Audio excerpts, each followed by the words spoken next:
Shalom, saudara yang dikasihi Tuhan, senang bisa berjumpa lagi.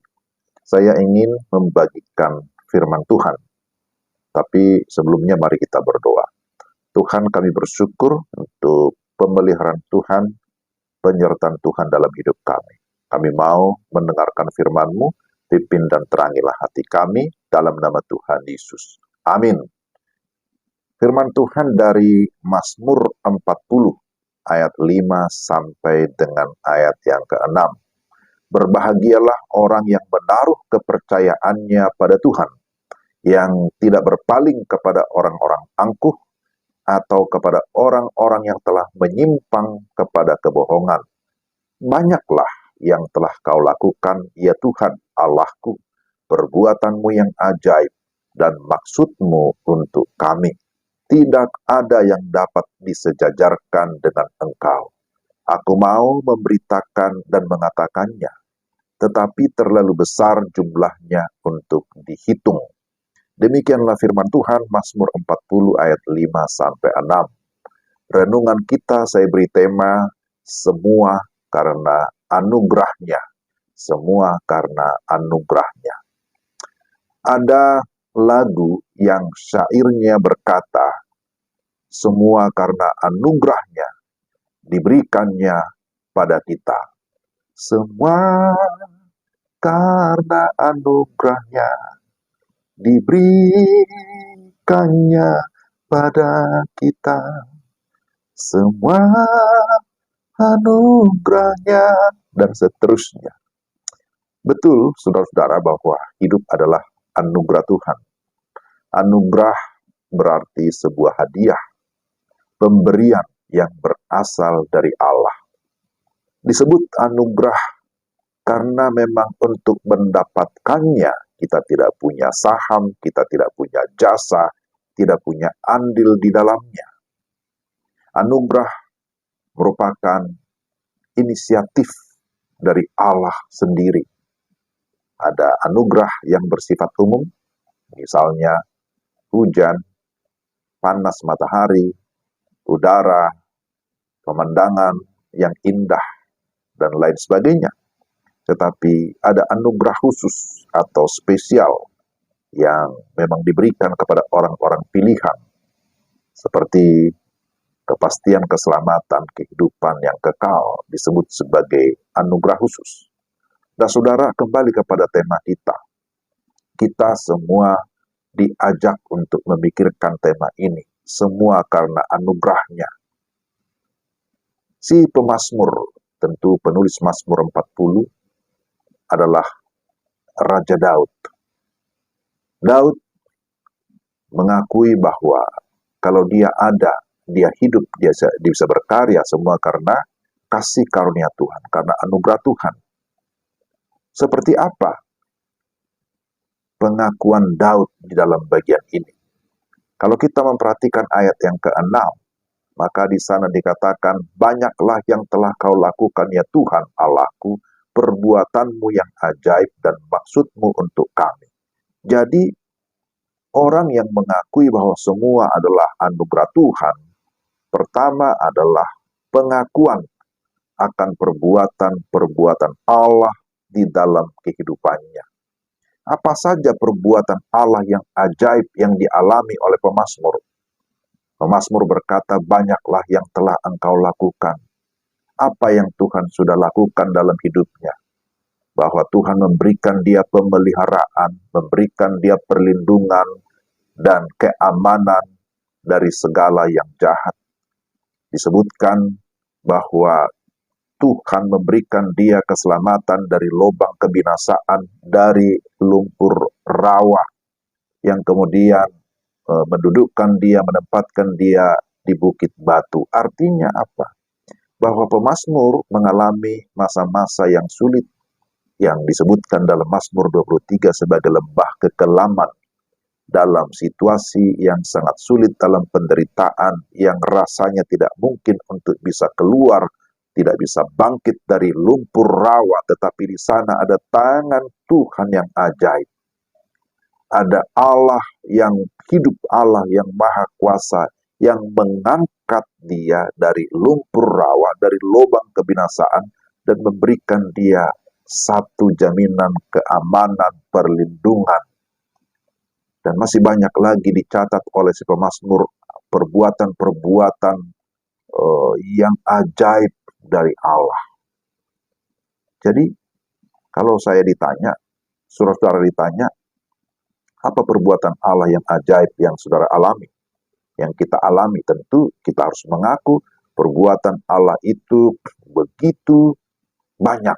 Sampai pemazmur berkata, aku tidak mampu untuk menghitungnya. Kekuatan, kesehatan, kecukupan, umur panjang, keselamatan, dan berbagai fasilitas, itu semua diberikan Tuhan sebagai bentuk pemeliharaannya. Itu adalah anugerahnya, bukan karena kepintaran kita, karena kehebatan kita, karena kemampuan kita. Maka terhadap semua perbuatan Tuhan, kita harus bersyukur. Jangan lupa menghitung berkat Tuhan. Ada lagu itu ya. Berkat Tuhan mari hitunglah, kau kan kagum oleh kasih-Nya. Artinya bahwa kita diingatkan untuk senantiasa bersyukur kepada Tuhan, mengingat segala kebaikan Tuhan, mengingat segala berkat Tuhan, dan kita mengakui bahwa itu semua adalah anugerahnya. Itu yang pertama. Yang kedua, pengakuan akan keberadaan Allah. Pengakuan akan perbuatan Allah itu penting, tetapi jauh lebih penting pengakuan akan keberadaan Allah atau pengenalan akan Allah. Karena pengenalan akan Allah akan berdampak bagi pengenalan diri kita sendiri dan juga akan dunia ini, akan lingkungan kita. Siapakah Allah itu? Dia adalah pribadi yang hidup. Dia adalah roh yang kekal, maha tahu, maha hadir, maha besar, maha kuasa. Pemazmur berkata, tidak ada yang bisa disejajarkan dengan Dia.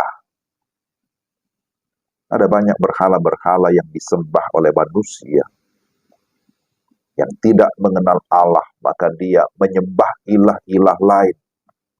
Dianggap bahwa itu adalah pilihan terbaik, alternatif pilihan, apalagi ketika doa-doanya mungkin tidak langsung dijawab, maka ketika ada tawaran lain, ada pilihan lain, penyembahan lain, maka dia akhirnya menyembah kepada Allah lain.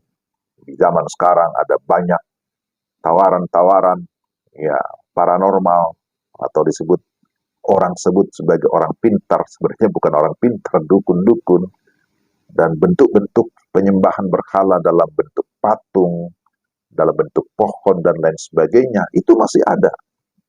Ya. Jadi pemazmur berkata dengan tegas bahwa tidak ada yang bisa disejajarkan dengan Allah. Allah Abraham, Allah Ishak, Allah Yakub, Allah yang sudah menyatakan dirinya kepada Musa, Allah Yahweh juga yang disembah oleh Daud tentunya. Dan bagi kita sekarang ini sudah cukup jelas bahwa Allah menyatakan dirinya secara pribadi melalui Yesus Kristus. Dialah yang sudah menyatakan siapa Allah itu. Maka dikatakan, barang siapa mengenal Yesus, dia mengenal Allah. Siapa melihat Yesus, dia melihat Allah. Setiap orang yang sungguh-sungguh percaya dan menerima Yesus akan diangkat menjadi anak-anak Allah. Nah, ini pun adalah anugerah spesial. Ini adalah anugerah khusus. Ini adalah anugerah terbesar. Nah, saudara-saudara, pengakuan akan karya Allah, kemudian diikuti dengan pengakuan akan keberadaan Allah, membawa kita kepada yang ketiga adalah keharusan atau kesiapan untuk memberitakan, menyaksikan Allah dan perbuatannya. Inilah sebenarnya tugas misi itu. Inilah tugas orang percaya. Tidak cukup hanya mengenal Allah dan kemudian kita memiliki kepastian keselamatan, tapi selanjutnya kita harus menjadi alat keselamatan, menjadi saksi-saksi Kristus dengan cara memberitakan namanya, menyaksikan segala perbuatannya yang ajaib. Kita menjadi surat-surat Kristus yang bisa dibaca oleh setiap orang. Tujuannya apa? Supaya melalui hidup kita orang mengenal Allah dan percaya menerima Yesus sebagai Tuhan dan Juru Selamat dan hidup memuliakan Dia. Jadi saudara-saudara, inilah anugerah itu. Kalau kita hidup, itu anugerah. Diselamatkan, itu adalah anugerah spesial. Dan kita bisa menjadi saksi, melayani, itu pun juga anugerah Tuhan. Jadi apa yang menjadi kesimpulan aplikasinya? Jika kita hidup dalam pengakuan atau pengenalan akan Allah, ya, maka kita juga harus mau menceritakan atau menyaksikan Allah dan perbuatannya. Jikalau kita sungguh-sungguh menaruh kepercayaan kita, menaruh iman kepada Allah, ayat 5 berkata, berbahagialah orang yang menaruh kepercayaannya kepada Tuhan. Orang yang hidupnya rendah hati dan jujur di hadapan Allah dan manusia adalah orang berbahagia. Ternyata saudara-saudara, kunci kebahagiaan tidak bergantung pada berkat-berkat Tuhan.